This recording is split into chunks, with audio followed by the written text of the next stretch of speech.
तो चलिए आज जरा भारतीय रेलवे स्टॉक्स पर थोड़ी गहराई से बात करते हैं। आज इरकॉन और रेलटेल इन दोनों में जबरदस्त एक्शन था। हमारे पास जो डेटा है, मार्केट का खबरें हैं, कुछ रिपोर्ट्स हैं, उनसे समझने की कोशिश करते हैं कि भाई ये तेजी क्यों आई। हाँ। आज इरकॉन मतलब 12% से ज्यादा भागा। पिछले 20 हफ्तों की सबसे बड़ी वीकली बढ़त है ये। हाँ, ये तो काफी बड़ी छलांग है। और रेलटेल भी, वो भी कुछ 10% ऊपर था। क्या चल रहा है सब? हाँ, ये उछाल काफी तेज है, बिल्कुल। देखिए, इसकी जो सबसे बड़ी वजह अभी दिख रही है वो है हाल में मिले बड़े कॉन्ट्रैक्ट्स। अच्छा, कॉन्ट्रैक्ट्स। जी, जैसे इरकॉन इंटरनेशनल को देखिए, उन्हें ईस्ट सेंट्रल रेलवे से गंगा नदी पर एक नया रेल पुल बनाने का ऑर्डर मिला है। ओहो। हाँ, और ये कोई छोटा मोटा ऑर्डर नहीं है, ये ईपीसी कॉन्ट्रैक्ट है, करीब 1068 करोड़ का। 1000 करोड़ से ज्यादा? ये तो बहुत बड़ा है इरकॉन के लिए। बिल्कुल बिल्कुल। ये विक्रमशिला और कटारिया स्टेशनों के बीच बनेगा, तो ये एक बड़ा बूस्ट है। सही है। और रेलटेल, उनके लिए क्या खबर है? रेलटेल के लिए भी अच्छी खबर है, वो रेलवे का डिजिटल इंफ्रास्ट्रक्चर देखते हैं, है ना? हाँ, फाइबर ऑप्टिक्स वगैरह। सही। तो उन्हें भी फाइबर ऑप्टिक लिंक्स को बढ़ाने का एक इम्पॉर्टेंट प्रोजेक्ट मिला है। रकम बताई तो नहीं गई है साफ साफ, 1 करोड़ लिखा है सूत्रों में, लेकिन ये उनके बिजनेस के लिए महत्वपूर्ण है। और देखिए, सिर्फ यही दो नहीं, आरवीएनएल को भी देखिए, रेल विकास निगम। हाँ, आरवीएनएल भी भागा था आज। जी, उनको भी सेंट्रल रेलवे से करीब 160 करोड़ का ट्रैक्शन सिस्टम अपग्रेड का काम मिला है।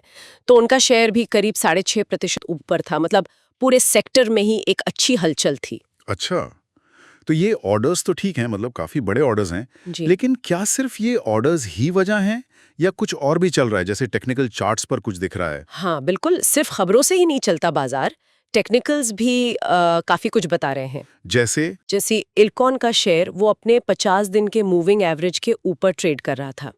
मतलब पिछले 50 दिन का जो औसत भाव है, जो करीब 195 रुपए बनता है, उसके ऊपर टिक गया था। ठीक है। और जो वॉल्यूम था शेयरों की खरीद फरोख्त, वो भी पिछले 4 हफ्तों के औसत से लगभग 30% ज्यादा थी। अच्छा, तो मतलब बड़े प्लेयर्स इंटरेस्ट ले रहे हैं। हाँ, ये अक्सर यही दिखाता है। और रेलटेल की बात करें तो उसने डेली चार्ट पर एक बुलिश इनगल्फिंग पैटर्न बनाया है। बुलिश इनगल्फिंग, वो क्या होता है? ये एक कैंडलस्टिक पैटर्न है।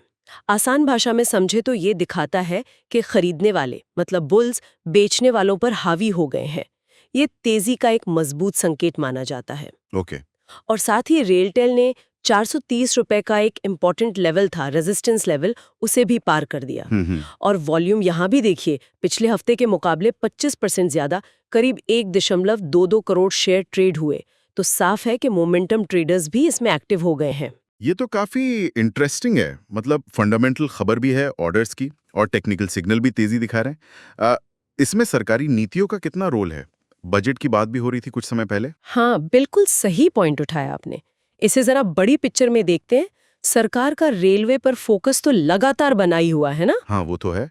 तो वित्त वर्ष 25-26 के लिए जो रेलवे का कैपेक्स है, मतलब कैपिटल एक्सपेंडिचर, पूंजीगत खर्च, वो बढ़ाकर 2.17 लाख करोड़ कर दिया गया है। 2.17 लाख करोड़, ये पिछले साल से कितना ज्यादा है? ये पिछले साल से करीब 12% ज्यादा है। और बजट में भी ट्रैक मॉडर्नाइजेशन, डबलिंग, नई सिग्नलिंग सिस्टम्स, इन सब पर काफी जोर था। हाँ, याद है। तो उससे निवेशकों का भरोसा तो पहले से बना हुआ था।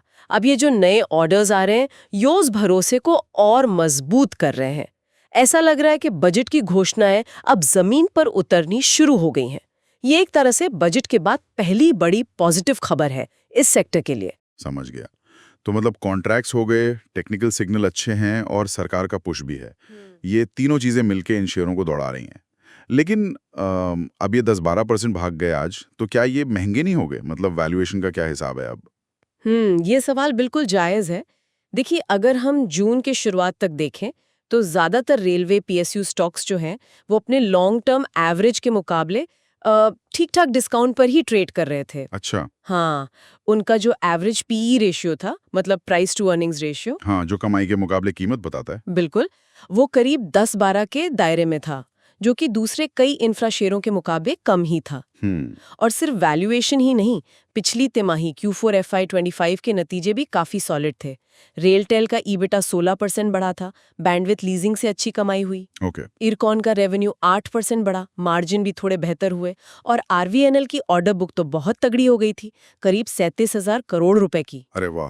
तो मतलब फंडामेंटली भी ये कंपनियां मजबूत दिख रही हैं, और एनालिस्ट्स का मानना है कि अगले 2-3 साल में, मतलब FY25 से FY27 तक, इस पूरे सेक्टर की EPS ग्रोथ यानी प्रति शेयर कमाई की ग्रोथ वो सालाना 15 से 18% रह सकती है। तो इसका मतलब ये हुआ कि आज की तेजी के बाद भी शायद अभी इनमें और दम बाकी है। आगे क्या लगता है, ये मोमेंटम बना रहेगा? देखिए, अगर हम मीडियम टर्म की बात करें, मतलब अगले 3 से 6 महीने, तो आउटलुक पॉजिटिव ही लगता है। वजह वही है, ऑर्डर पाइपलाइन अच्छी है, वैल्यूएशंस अभी भी आउट ऑफ कंट्रोल नहीं है, और सरकारी फंडिंग का सपोर्ट है। ठीक है। लेकिन हाँ, एक रिस्क हमेशा रहता है। अगर ओवरऑल मार्केट में कोई वॉलेटिलिटी आती है, घबराहट बढ़ती है, तो प्रॉफिट बुकिंग आ सकती है। लोग अपना मुनाफा लेकर निकलना चाहेंगे। हाँ, वो तो होता ही है। कौन से लेवल्स पर नजर रखनी चाहिए? इरकॉन के लिए नीचे की तरफ 205 रुपीस का लेवल काफी अहम सपोर्ट है, और रेलटेल के लिए 415 रुपीस। अगर ये लेवल टूटते हैं तो फिर बिकवाली बढ़ सकती है। और ऊपर की तरफ? ऊपर की तरफ इरकॉन अगर 450 रुपए के ऊपर निकलता है और रेलटेल 445 रुपए के ऊपर, तो शायद नई खरीदारी देखने को मिले। तो निवेशकों के लिए काफी कुछ है, ध्यान रखें वो, मतलब नए ऑर्डर्स आते रहें, बजट का पैसा सही से खर्च हो, और ये टेक्निकल लेवल्स। बिल्कुल। और ये सब हमें एक अहम सवाल पर भी लाता है, क्या ये जो सरकार का बढ़ा हुआ खर्च है वो वाकई उतनी तेजी से जमीन पर दिखेगा जितनी उम्मीद की जा रही है? हाँ, ये बड़ा सवाल है। और क्या ये कंपनियां लगातार जो उम्मीदें बाजार इनसे लगा रहा है उन पर खरा उतर पाएंगी, खासकर तब जब ग्लोबल इकोनॉमी का माहौल थोड़ा अनिश्चित सा लग रहा है? ये सब देखना काफी दिलचस्प होगा आगे।